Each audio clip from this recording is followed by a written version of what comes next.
বিশেষ অতিথি লিডস বিএনপির সভাপতি মল্লিক হোসেন হাসনু, ওল্ডাম বিএনপির সভাপতি জনাব জামাল উদ্দিন এবং শেফিল্ড বিএনপির সাধারণ সম্পাদক এনামুল হক লুলু সহ বিএনপির বিভিন্ন পর্যায়ের নেতৃবৃন্দ, সমবেত সুধীমণ্ডলী, আসসালামু আলাইকুম। আজকের এই সভা আয়োজনের জন্য শেফিল্ড বিএনপিকে আমার পক্ষ থেকে, জাতীয়তাবাদী দল, জাতীয় নির্বাহী কমিটির পক্ষ থেকে, বেগম খালেদা জিয়ার পক্ষ থেকে, যেগুলো সভা না, অন্য অনেকগুলো কাজ রয়েছে।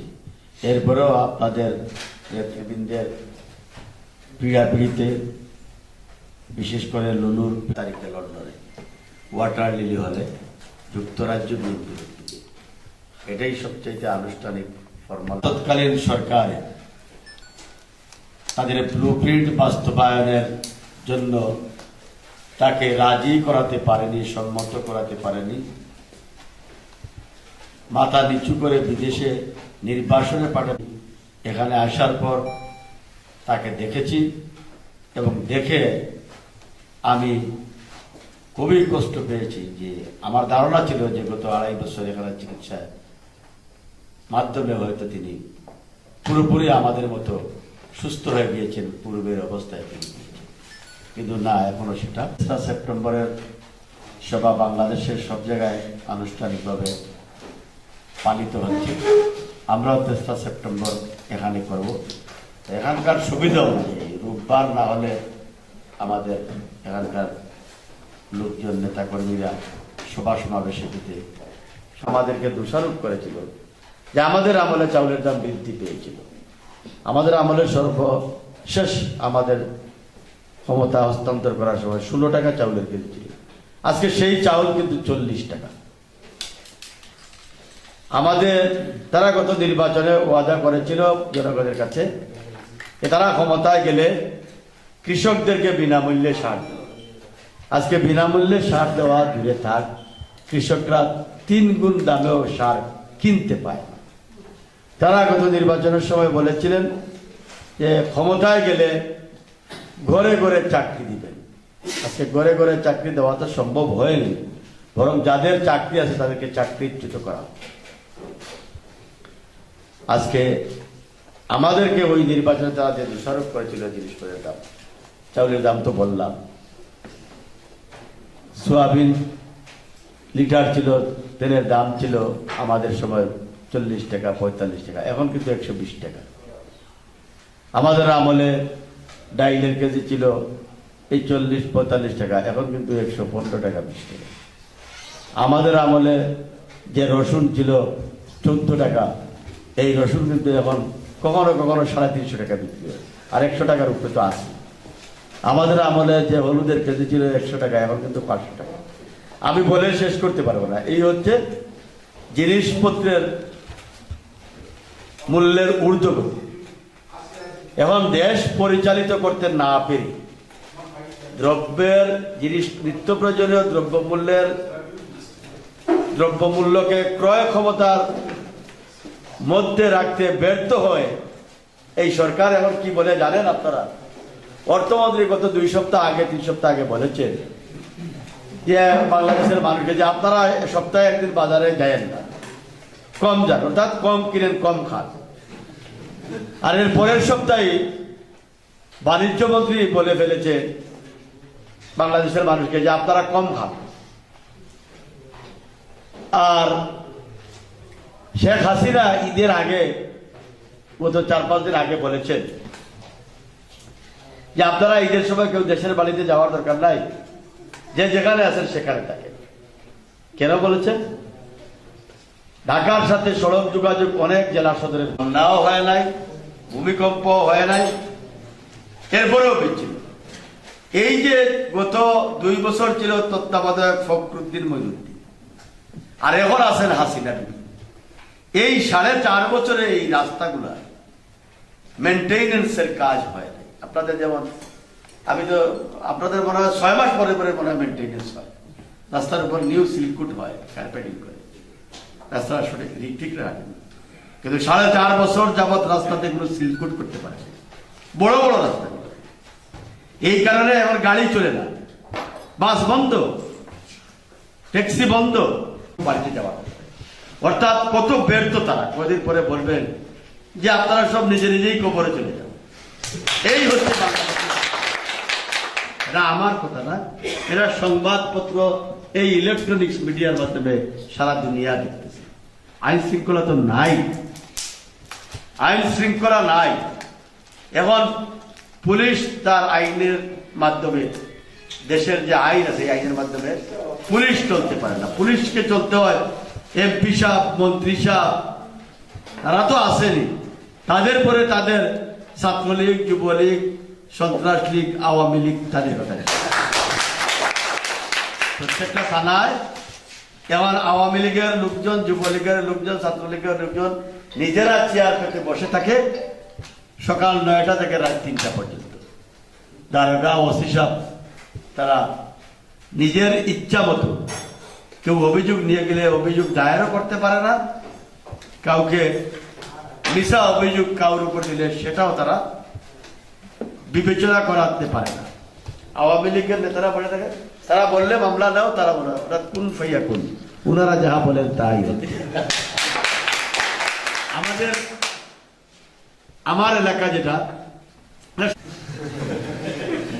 কারণ আমার ব্রিটিশ পাসপোর্ট নাই, এই দেওয়াই ছিল।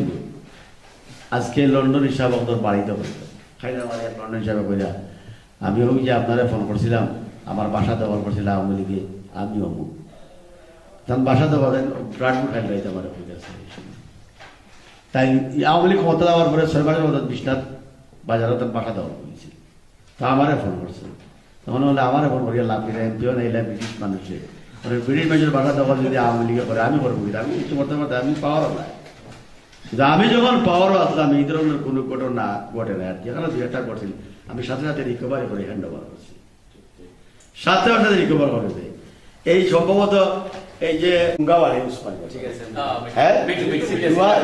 এভরিবডি আজকে মিটু, আমি যখন এমপি ছিলাম তখন তার গোয়ালাবাজার একটা বাসা আছে, গোয়ালাবাজার তার বাসা কিছু মানুষে দখল করেছে। তাহলে তার পারিবারিক গয়গণ্ডগুলো আছে ওর বাড়ি, তারা দখল করেছে। সে আমার কাছে গেছে, আমার বাসার সরাসরি সিলেট গিয়া হয়েছে, ভাই আমি অমুক, আমার বাড়ি অমুক, কেন আমি আওয়ামী লীগ করি, আমি শেফিল্ড থাকি, আমার গ্রামের বাড়ি একটা গোয়ালাবাজার, আমার বাসা দখল করেছে, আপনি আমার ওখানটা উদ্ধার করে আমার ঠিক আছে। আমি লগে লগেও ফোন করছি, যারা যারা যারা দখল করছে যারা ফোন নম্বর লেগে, তারা বিভিন্ন অজুহাত দেখাইছিল।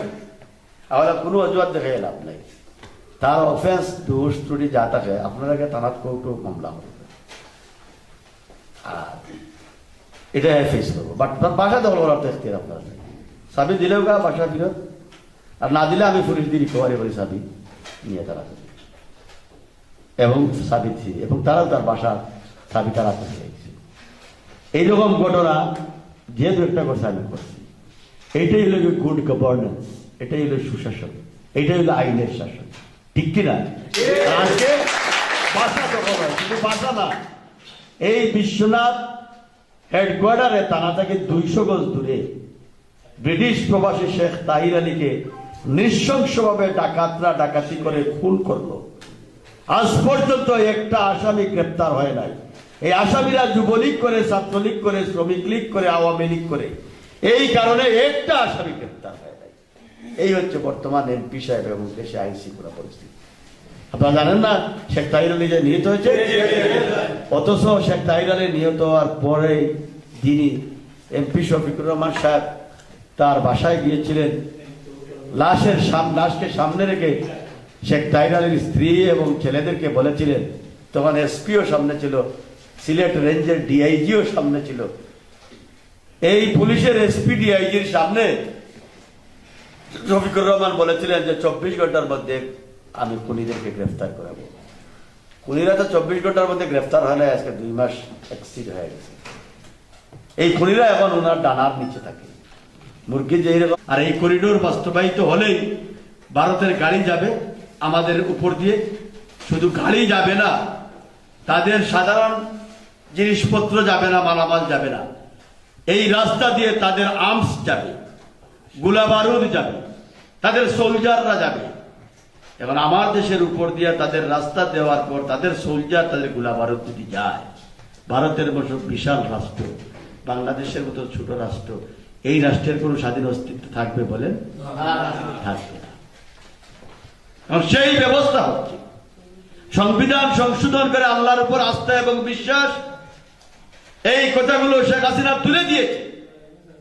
সংবিধান সংশোধন করে নিরপেক্ষ নির্বাচনের ব্যবস্থা তত্ত্বাবধায়ক সরকার বাতিল করেছে।